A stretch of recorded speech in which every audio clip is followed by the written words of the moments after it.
Hi, welcome back. So, anyways, yes, hey, let me see. So, going banking off of the last question that um, about breaking down scripts and anime and stuff like that. So, I don't know. You could give your own 2 cents on this, but for method acting, do you often draw from like personal experiences into a character that you're portraying? And what No, are your two? Yeah. no, rarely. What's your thoughts on it? Yeah. Uh, you, I'm not so, and I should be. I should have read more books, but I'm not the most well-read theater scholar. Although I do Mhm. also have a Meisner background, by the way. I've done a whole lot of repetition and trying to like thread thick needles through thick strings through thin needles while trying to remember a monologue.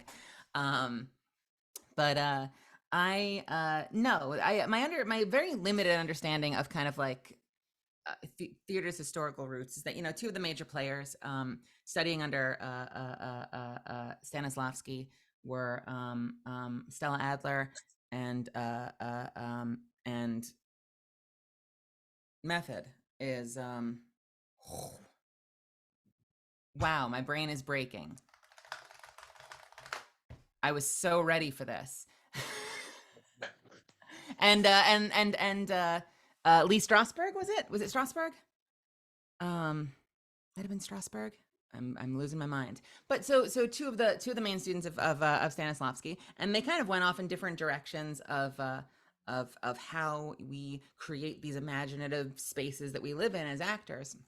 And Strasberg, I hope I'm remembering the right person who is a lot of method is traced to, um, had a philosophy that you have to draw on what's inside you already in order to create uh, honesty on stage. And so you if you're processing grief, you have to draw on a real experience and find and reprocess that pain in order to lend authenticity to the performance. And to super oversimplify Stella Adler, um, they just basically believed actually imagination is a thing, and you can use that to find that authenticity as well. Um, I would say that for most of my career, I've leaned towards the realm of the imagination, and that I can find maybe parallel moments of pain, or I can, or joy, or self doubt, or sometimes it just takes the right song, like putting a song on in the cans, and something that evokes a feeling that stirs something up inside me, and I can find that with my imagination space. That said, I've played a couple of I've played a couple of characters that were close to home. Um, Certainly, when we were doing the cinematic trailer for the announcement for Catalyst, dealt with a lot of trans stuff and feelings of belonging. And I also worked, it's another trans character, but I also worked on the video game Tome Train of Magical Expertise, where I took over the role of GameSoft from Casey Mangelo, at least for the game. And and that hit on a lot of really personal stuff too, with regard to like families and relationships and acceptance and transness, and that stuff. I can't not draw on my real life experience for that. But I think in a world, especially in voiceover for video games and animation, where like sometimes you're like the Queen of Darkness, harboring the sword of oblivion to crack the spirit of the Earth's soul by plunging it deep into the depths of the crust and wrenching the life from the planet. Like, I haven't done that in real life, but I can certainly find that in my imagination.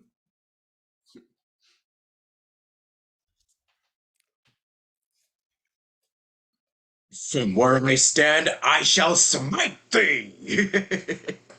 Yeah. Yeah, it's just really I mean, I fun getting haven't into the whole. personally Yeah. shot a Kamehameha wave, but I've definitely been on the subway and have seen someone like finish a bag of chips and just kind of slide it under them, like onto the floor of the subway. And I've wanted to fire a Kamehameha wave. No, no, no. Hame, hame, ha, get your trash away from me. Thank you. Thank you very much. Don't give me superpowers, they will get used for evil. I have to Yes. keep myself in check. Yeah. Thank you very much. Thank you. Thank you. But okay. Um. So yeah. what else is there to talk about? Okay, so script adaptation, because I know that you've done work for Bang Zoom and scripting and directing. I mean, like personally, like what do you really enjoy the most about ADR script, like adapting? Yeah, what is something you're that you you're really love? you're pitching me the question that's gonna piss off the anime, some facets of the anime community. I And came with under that, fire. I'm out. It's been nice knowing you. I came. Listen. We're gonna stand for this one. Listen. Listen. We.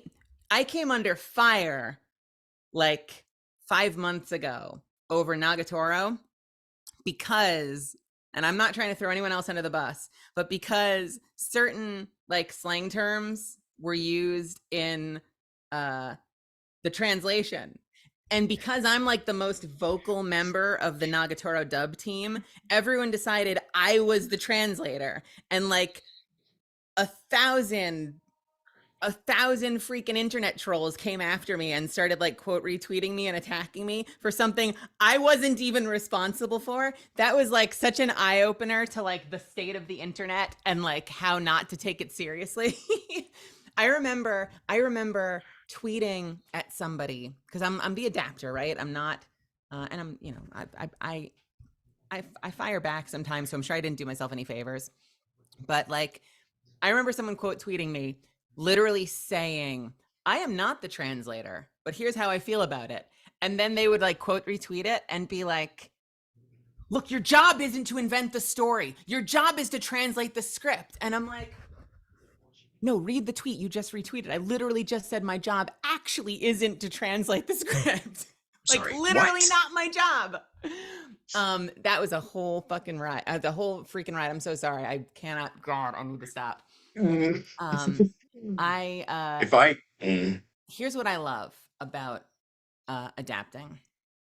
As a performer, I love when I get to work with a script that sounds great and flows off the tongue and and feels connected and grounded and like and and and and sparks the imagination, you know? And I feel like most actors, especially in the ADR setting where there are incredibly intense deadlines, and sometimes we have to move quickly and sometimes we have to cut corners, let's face it. Um, Most actors have had moments where they're in the booth working with a script that sucks, that's stilted and awkward and doesn't sound like something any real person would ever say. And I think that's what I can't speak for other actors, but that's usually the stuff that's driven me to want to play a bigger role in the creation of it. Where like I love this medium and I want it to be as good as I can make it. And so I want to get involved, you know? And so like one of the things that got me wanting to write was wanting to see if I could, if nothing else, adapt the script into something that I would just kill to get to perform. And I worked my butt off on it. You know, don't tell my previous employers, but I probably put in way more than 40 hours on any given episode to try to polish the heck out of it. I'll be sitting there in a video editor performing the whole script, which oftentimes writers will do, not always, performing the whole script and making sure that it flows easily and that it punches. And sometimes we have to make executive decisions on content because not everyone agrees with this, but sometimes jokes translating from one culture to another, for instance, we ran into this with Nagatoro a lot, um, don't work. And so we have to find a way to either like, how can I phrase mm, this in just the right way that the punchline lands? Or, oh, they're going to get mad, but how can I substitute and write a new joke that achieves the same thing as in is in the spirit of the joke that they had there? Like how can I create like a parallel multiverse joke that like it does the same thing. And so sometimes you really have to spend some time finessing the dialogue and making it and making it work. And there are things that I, as a writer, try really hard to work around. One of the tropes in many scripts, and I've had to work with them, and they're not necessarily bad. It's just a thing that like we all have our different tastes.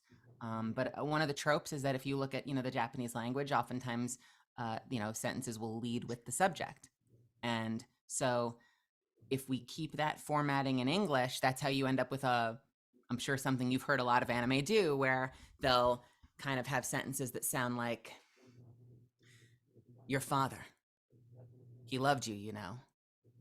That sword, I've seen it somewhere before. That technique, I know what they're doing right now. And that stuff drives me a little crazy when we get Yes! too much Oh of my it. God! And it's because the Japanese version, is doing the same thing. And so where I can, I will sometimes try to split that into two separate thoughts. And I don't have an example off the top of my head. I'm not great at improv, but like, sometimes turn it into like, that technique. Don't take this as like the summation of my value as a writer, but like, that technique. I've seen that before. Maybe in a Melly Grant script would become, did you see that? I know that technique, or did you, did you see that? I've seen that, something that splits it into two separate thoughts, so we don't have what I call like the anime thing. Um, yeah, please, you look like you're aching to say something. Hit me. No, no, no. Okay, yeah. I was gonna say, here's the thing though. What can I say that it's not like, oh boy, I think we're kind of spinning out some. I, I don't even want to. I don't know if I can consider these hot takes, but it's like, that that sword. I'll give you a It's really it's diplomatic like, take. I'm I'll so, give you a oh, really okay, diplomatic take, because I'm not here to say sure. that any writer is not good and I'm somehow amazing, but like, there are really tight deadlines, insanely tight deadlines. Yes. And Yeah. sometimes there have been situations where certain writers for certain shows literally have 2 days to finish a script and get it to, like, I've had shows I've worked on where I've turned the script in Monday morning, and that episode is hopefully proofed by the writing supervisors, sent to the director. All the actors come in, they record the whole episode, they send it to the mix team, they mix it, and they post it on Crunchyroll that Saturday, six Why? days later. So like, there are tight deadlines sometimes. And so one of the ways that I save my sanity I was is actually that was my next question. Like, I don't do those contracts. And at a that's certain smart. point in time, like when rent is due and I'm in trouble, maybe I'll have to do those contracts. But for the time being, I try really hard to negotiate a good work-life balance. And maybe that's the fact that I worked for 10 years in retail has like given me boundaries that I feel more comfortable enforcing. Like I've been there, I've done that. I've been in the HR department where they tell me I need 8 a.m. to 10 p.m. availability 7 days a week in order to be considered for a full timer. And so that's why they won't let me do this play, because they can't possibly give me the time to go to rehearsals. So I enforce that I want a week. I want minimum 5 to 6 days in order to turn around, because it's not just about getting the script done and starting the next script. I want to give myself a day or two off so I don't start hating the job. And then I also want to give myself the time during the week to not just write it and adapt it, but go back and run it through again and make sure it works and make changes and polish it, so what I'm sending out is actually my best work and not just the bare minimum. And what that means sometimes is I've had studios say, we need it faster than that. We'll get you for the next one though. And thank goodness I seem to be doing good enough work that they keep writing back. They don't abandon me. They want me in there, but sometimes that means that we both have to be more selective about putting me on the right project that has enough time to let me do the work I like doing. Because I don't want to be like a dub assembly line. Like, there are Yeah. people that hate when people who work in adaptation use the words like writer and like art and like my art and my artistry. But in order for this stuff to be good, even if we are honoring and recreating an original production written by uh, a Japanese writer, mangaka, studio, what have you, um, it's still, the best projects still involve a tremendous amount of artistry on the part of the English team. To We're not just translating, we are honoring and recreating the best English version of everything we loved about the Japanese version, so that it hits the same way, God willing, that the original did. We're not a subtitling team. We are trying to create art here, and we are trying to honor and recreate what we love about that, but it's still art. Yeah. You literally took the words right out of my mouth because that was exactly what I was Yeah. I've been itching to say, but there you go. Thank you for sharing, you know? Let me see. I have so much respect for the people that can do it in two and the people that are turning out scripts like that. It scares the heck out of me. I would never want to do it, but like no judgment, nothing but respect for the people that can handle that deadline. I can't. Mhm. Yeah, totally. Especially when we have like 1,000 other stuff that we have to get done, complete each and every single day. Like, me personally, I do VO. I also do like script writing, and I'm freelancing for other clients. And let me see, and I also do this podcast. So it's like me, I'm just juggling, you know, it's kind of like entrepreneurial type of stuff is where it's like you juggle so many different hats, and then you have to adjust the time to be like, okay, so let me just clock in this time to get done X amount of auditions. And then, okay, maybe I'm going to start writing something, and then I'm going to start posting content and social media. So it's like, you got to, I love doing this. There's days where it can be overwhelming, but the fact is, I'd much rather work on stuff that I have a clear passion of doing. And I mean, not to say that I'm not knocking on wood, because of course you're gonna work on stuff that is gonna be like, oh my gosh, wow, I really don't like this job. Which everybody has to have that one aspect about it that they don't like. But at the end of the day, it's something that fills your soul and it really fulfills you. Then it's something that is just it makes it all worth it at the end of the day. um I think that's pretty much my takeaway on it, where it's like, I don't want to say work every day, love what you're doing so much and you never work a day in your life, which I don't agree with that. That's me. I'm of the opinion of like, okay, so it's like finding something that you really love and you have a clear passion of doing in life. If it's something that you really want to do, go for it. No one's stopping you. It's the choice. Like, we love acting and we chose to do this. It's not like somebody, like, we were forced to do this, because it's something that we love doing. Like, all of this is what we love doing. And we all have a clear passion and we just have a fire for it. And it's that unquenchable thirst. It does feel And like that's, you yeah, love doing it, so it doesn't feel like work, and that kind of in a tricky way ends up with a lot of people who work in creative arts kind of like yeah, never taking days off because there's always no, something to totally. do. And then, that feeds Exactly. into if you're an anxious person like me, I can work 5, 6 Me days in too. a row, losing my mind, and by the 7th day, you better believe I've earned that day off. I'll still spend half that day feeling guilty that I'm not doing something. Oh. Oh, my heart. Oh, man. Oh, boy. We getting called out over here. Ah, yes. It I sucks love it, because if though. you look at it top down, you're like, no, I earned that day off. I should be relaxing. I don't know how to sometimes. Yeah, it's like, okay, maybe I can just finally play something on the Nintendo Switch, or like just play something on the computer, and I'm like, did I finish that audition? Uh-oh. So, it really do be like that, because like, and trust me, you've had this happen before, where it's like you finally get a day off, and then all of a sudden, email, casting, this is due by Monday morning or whichever the deadline is, and I'm like, okay, I'll just sacrifice dinner for this. I get things that are the next day, and it sucks because I like it's my job to be auditioning, and so when you get things from your agency, Exactly. and they're like, here's an audition we're considering you for. Like, it's my job to get it in, but sometimes, like, not to take like a shot across the bow at my agency because I freaking love my agency, but Oh, totally. sometimes Yeah. I'll get an email at like 7 p.m. and they'll be like, hey, can you get this in by 10 a.m.? And I'm like, no, I can't. Nope, can't. I'm sorry. I gotta eat. I gotta sleep. I have other things planned because, like, sometimes you make plans sooner than immediately. Like, sometimes you plan things like even just the day before, and then, like, I have something to do that day. So I'm sorry, I can't get it Yeah. in. And then like that voice in the back of your head is like, What do it, if? do it. What if But that's the what? one?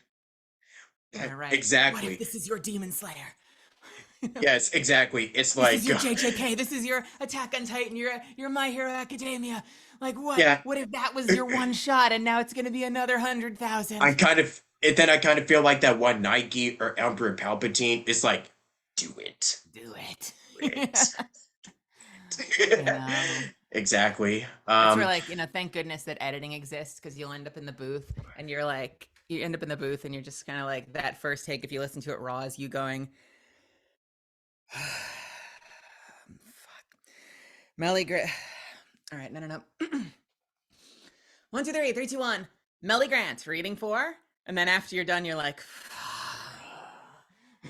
There. I want to, I want to rest. Okay. Hi, I'm reading for da da da da. Hi, da da da da. Okay. There. I got it done. I'm just gonna edit and then sleep. Then you get a one I phone occasionally call from save like, just to remind yeah. myself. Yeah. Go ahead.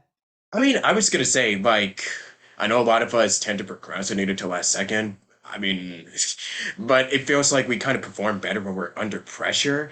But I kind of like to get it done like as soon as I can. But sometimes that pressure kicks in and I'm like, huh, that was actually really good. Then if I'm just relaxed, wow, Yeah, weirdly, sometimes weird. Yeah, getting out of your head can help you do some of your best work because you're not overthinking it anymore and you're just living in the exactly. moment. And I have memories. I mean, I have more present memories as well. Like I've certainly booked roles that like I put no effort into, and then suddenly Exactly. that was the one that I booked.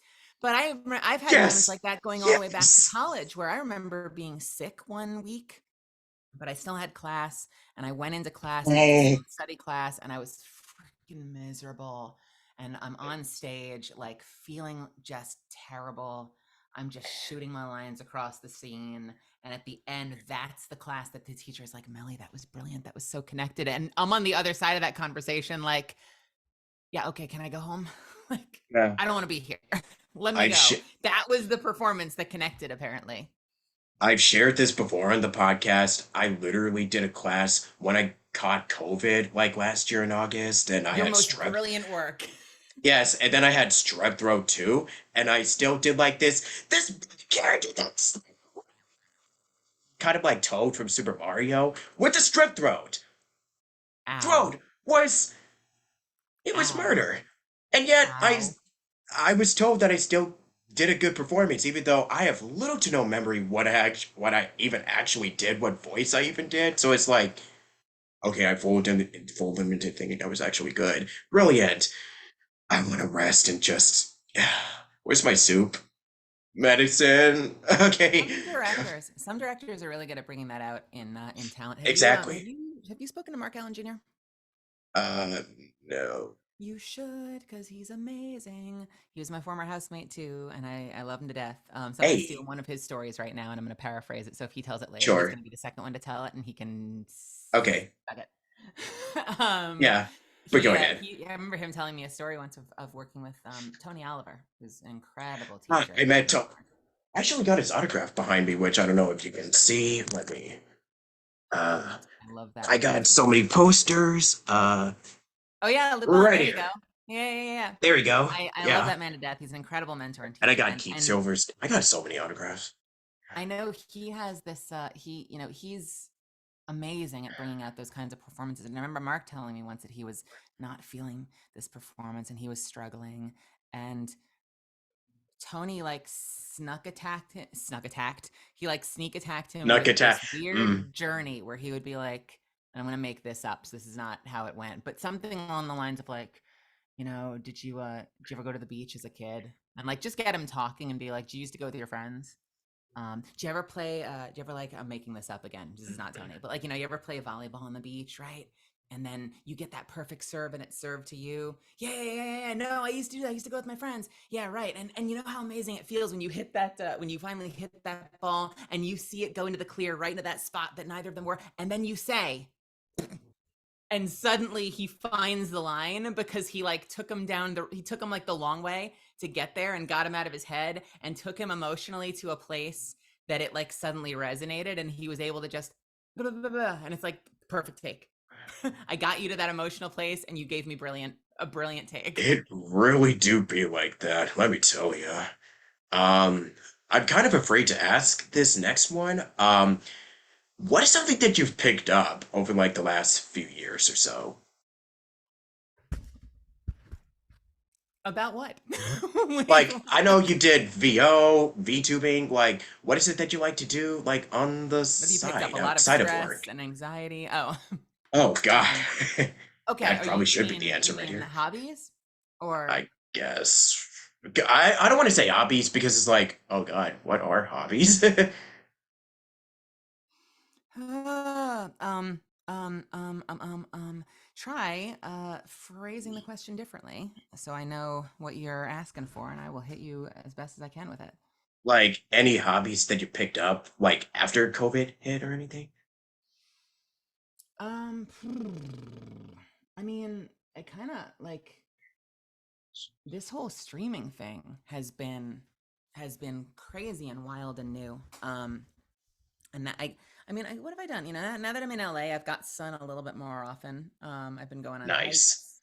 hikes. Yeah. Um, I so like as an actor, I really connect a lot with more grounded cinematic, film like work, and I think that my screen acting background informs that. And I know that a lot of like the top end, highest accolades of the highest accolades video games are all done using performance capture. So I've been trying to take performance capture classes and I've been working with folks on that Mm, because that's interesting to sweet. me. And a lot of the stories I want to tell seem to be shot like movies these days.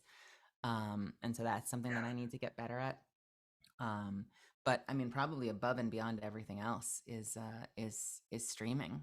I was Yeah. somebody who I've often been very anxious about streaming and about being on camera for a number of different reasons. I think for trans people, just because we have opinion. I mean, so do all humans, but almost to like a super saiyan extent, trans people tend to have opinions about how they look and how they come off and are presented to people, and so that creates anxiety, sure.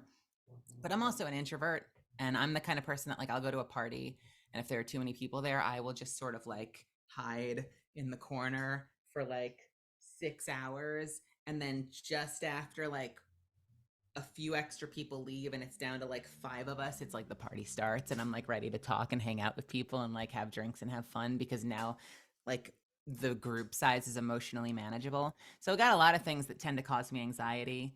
Um, and I used to try streaming. I think I really, really wanted it to work. I really loved the idea of both streaming in general, but specifically VTubing years before I started doing it. And at the time, you know, whenever I streamed, which would be like every other Friday, because that was all I could muster emotionally, um, I would I'd try to counteract fear about how I look by just like throwing on a big baggy sweatshirt, but I'd have to like clean my desk and really do a whole lot to make the place look nice, and that caused me stress and anxiety. And if I had to eat Yeah. dinner, I was worried about like how I looked chewing and if Yeah. I had like an itch on my nose and if that would look weird on camera. And so it always felt easier to just not. Yeah. Um, and the two big things that have changed, and it's a huge blessing because I have so much respect for the people that are starting out on the platform, like on Twitch, for instance, and are streaming to one person and they just have to make it work. Um, is post Catalyst, like finding this amazing community of people who are full of ideas and are super encouraging and supportive and willing to help out and help me learn and show me the ropes. But also having people, having a new community of Apex fans that are excited to turn up and hang out with me and help hold the space and create a positive, safe environment for people. Like I have people waiting for me, and that keeps me coming back.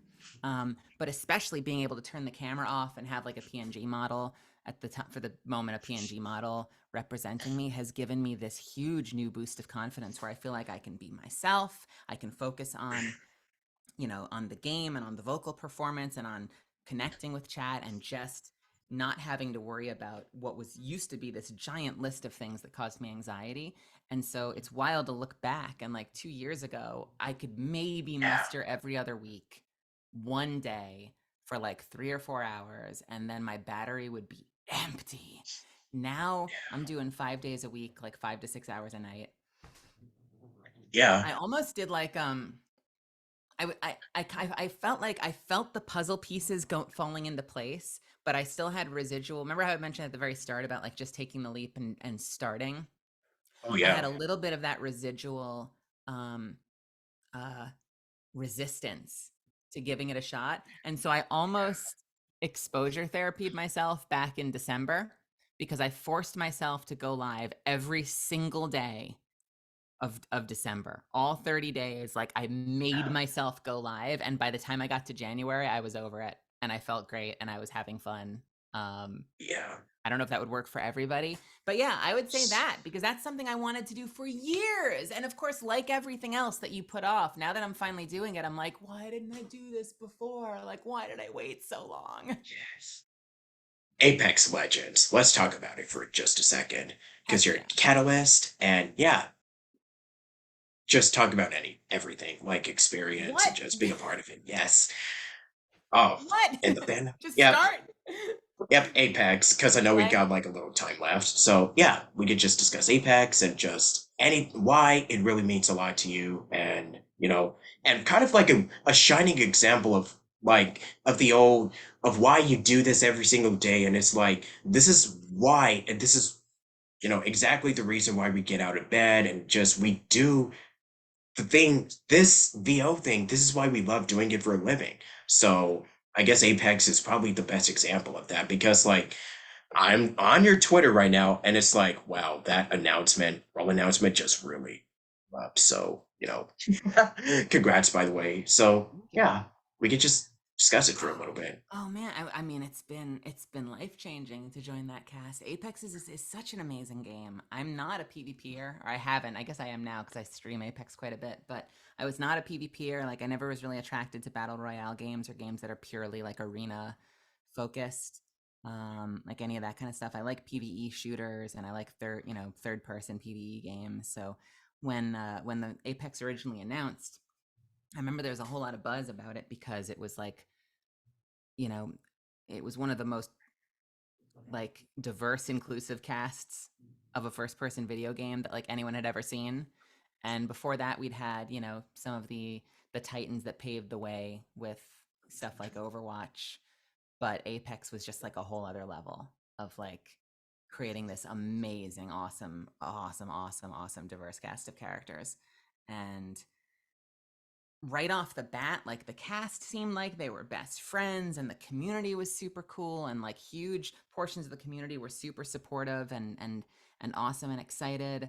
And then I just like stopped paying attention because it wasn't my kind of game and I moved on in life. But since booking it, so I'd been at my agency for about 6 months and thank God I took the shot and I Shout emailed out to them and I tried CESD. to. Shout out to CESD. And Aaron Huck Aaron and Brittany, who are Those both my wonderful amazing guys. video game agents. Um, I It took me like 30 seconds to know what I was reading for, and I didn't play the game, but I recognized how huge an opportunity it was.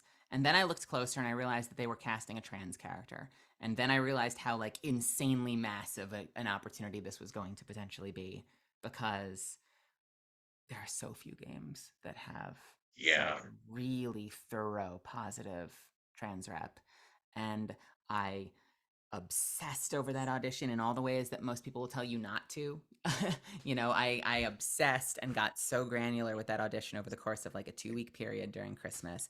I coached multiple times. I dropped a lot of money working with acting coaches, which you should not necessarily do for everything you care about. In this case, it could have been a disaster. And I have coached for things since and have not booked them. But this time, like I pulled out all the stops. I sent out what I hoped was one of the best auditions of my life.